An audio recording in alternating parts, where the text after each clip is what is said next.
The woman was enjoying life, but the man wasn't her real husband. The doorknob was about to open, and the two were so tense they dared not breathe. Their relationship absolutely could not be exposed now. Unexpectedly, the doorknob hesitated for a moment, then slipped back in the opposite direction, narrowly escaping disaster. The two breathed a sigh of relief, but just as she saw her lover off, she saw a gift from her husband outside the door. Just as GD was secretly rejoicing at escaping, the nanny told her that the gift was left outside the door by her husband. GD realized her affair had been exposed and quickly called her lover to discuss a plan. But before he could finish speaking, her husband, Walter, called her to the living room for a talk. Walter was a bacteriologist, and he wanted to take Kitty to the coal mine in Guangxi, China, to conduct research. A severe cholera outbreak had occurred there. Kitty refused to go no matter what. Going to a cholera-stricken area in China in 1925 was almost like committing suicide. But Walter was very determined today. "I will find my evidence tomorrow. I'm afraid you will be even more ruthless than me." Now that Walter had seen through their relationship, Kitty didn't intend to hide it any longer. She immediately found her lover Charlie and made him fulfill his promise from that night, to divorce his wife and marry her. But how could the naive Kitty have imagined that the sweet words a man utters in the heat of passion are all lies? We must maintain Dorothy. We cannot simply. 1 minute and 4 seconds. Realizing that Charlie was toying with her feelings, Gideon turned away, heartbroken.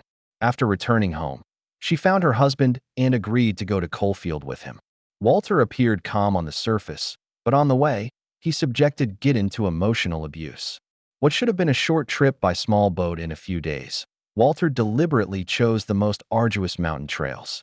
This left the pampered Gideon speechless with frustration, but the affair couldn't be entirely blamed on him. Because GD was a wealthy heiress from London, she always dreamed of a fairy tale romance, but unexpectedly ended up as an older single woman. Walter happened to appear at this time and fell in love with GD at first sight. On their second meeting, he proposed to her passionately. At first, GD did not agree, but when she returned home, she heard from her mother that her younger sister was about to get married. Recalling the look in her parents' eyes urging her to get married, GD turned around and married Walter. The two moved to Shanghai to live together. Although this place can't compare to the luxurious manor houses of London, it has the advantage of being quiet and free. However, he soon discovered that married life wasn't so wonderful. Walter's mind was entirely focused on his research. He hardly communicated with Walter during the day, and at night, Walter would have to beckon him to understand how to have a child. But fortunately, Walter truly loved him and knew that his lively wife enjoyed being around people. He then took her to see a play to cater to her interests. There, Gigi met the humorous and witty Charlie. Foreigners couldn't understand Peking opera, but Charlie could weave it into love stories for her, which captivated Gigi, who longed for romantic love. Under Charlie's seductive advances, the two had an affair. However, Walter didn't expose the affair, but instead took Gigi to get treatment for cholera. Walter's decision seemed like a cowardly escape, but when Gigi learned the reason, she already regretted it. After arriving at coal mine, they stayed in a house where someone had just died. Gigi angrily said that she wouldn't get the cholera vaccine, but Walter said that he wouldn't get it either. In this silent marital feud, both chose self-harm to vent their emotions. The next day, while Walter was away inspecting the village, Giddens wrote a letter to Charlie, imploring the adjutant there to mail it for him.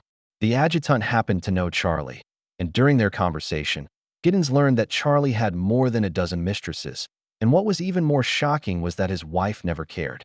He even publicly claimed that Charlie only had eyes for second-rate women.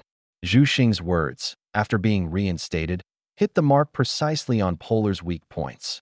He fled in despair, filled with resentment.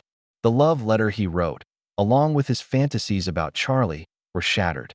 Only after regaining his senses did he realize that he was nothing more than a fleeting affair in the eyes of a lover. Now, the only person he could rely on was his husband. But Walter always treated him with the cold shoulder, preferring to read rather than say a word.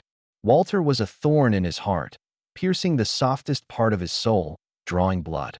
Polar had had enough of this way of getting along. He committed suicide by eating raw salad to protest Walter's silence and coldness. Walter, in a fit of pique, ate with him. This kind of cold violence made Giddy feel suffocated. In order to get Walter's attention, he even tried to touch the dead villagers of the Holwan. Fortunately, the adjutant arrived in time to stop him. That night, Walter from the Mingding Brigade found his wife and told her that if she was really bored, she could go to the village convent to relax. Before he could finish speaking, he passed out drunk. He still loved him deeply, but he just couldn't bring himself to do it when he was sober. The next day, Giddy saw Holwan's true appearance for the first time. Countless children were displaced, and countless people died from illness. The nun told Giddens that Dr. Walter was a man of great love. He not only rushed to the front lines, but also devoted himself to accompanying the babies in the orphanage. Every villager here respected him. At this moment, Giddens truly saw her husband's true face. Behind his taciturn nature lay a deep gentleness and kindness. Giddens suddenly felt incredibly foolish. While everyone was on the front lines fighting against the disease, she was at home having petty arguments with her husband. Looking back on her past restlessness and extravagance, Giddens felt that her life had been utterly worthless. She walked into Walter's studio with a lamp, hoping to mend her relationship with her husband. But the sober Walter still refused to communicate, as if punishing her infidelity with this silence. Giddens was speechless for a moment. He returned to his room and silently sobbed. Walter wanted to go in and comfort him, but he still couldn't get out of the shadow in his heart. That night, the rain fell silently but loudly. Giddens decided not to stay out of it anymore. He went to the monastery early in the morning and offered to stay to help change diapers for the babies and teach the children to play the piano. Surrounded by a group of angelic children, he understood compassion, mercy, love, and responsibility. Walter's opinion of him was also gradually changing. That day, Walter happened to pass by the door and saw Giddens's 2 lines after removing her veil. In a daze, he dreamed back to the night when the 2 of them had the accident. The transformation after washing away the veil was so beautiful and moving. That night the 2 had their first peaceful and harmonious conversation.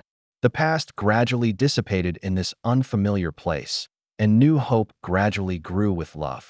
She praised her husband for his noble spirit and apologized for hurting her before. Walter smiled and felt relieved. They had been focusing on each other's shortcomings, but neglected the shining points buried deep in their bones. Lifting the veil, they revealed the truth of their love. They saw each other's most authentic side. Soon, Walter found the cause of the cholera outbreak. It turned out that the villagers had buried the corpses by the river. They foolishly believed that this was a feng shui treasure, but they did not know that they had polluted the water source of the entire town. At Walter's suggestion, the army forcibly moved them out.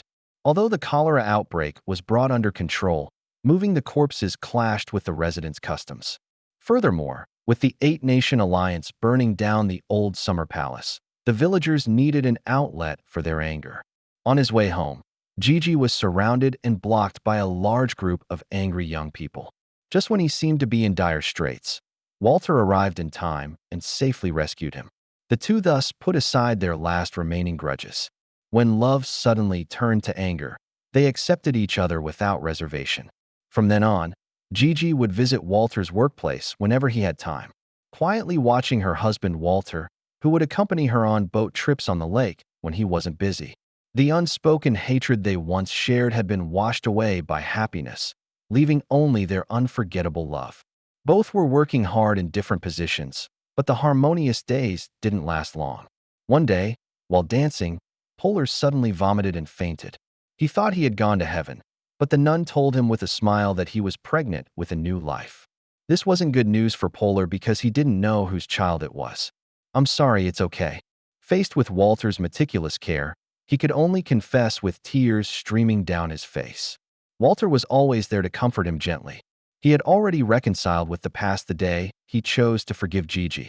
However, the good times didn't last long.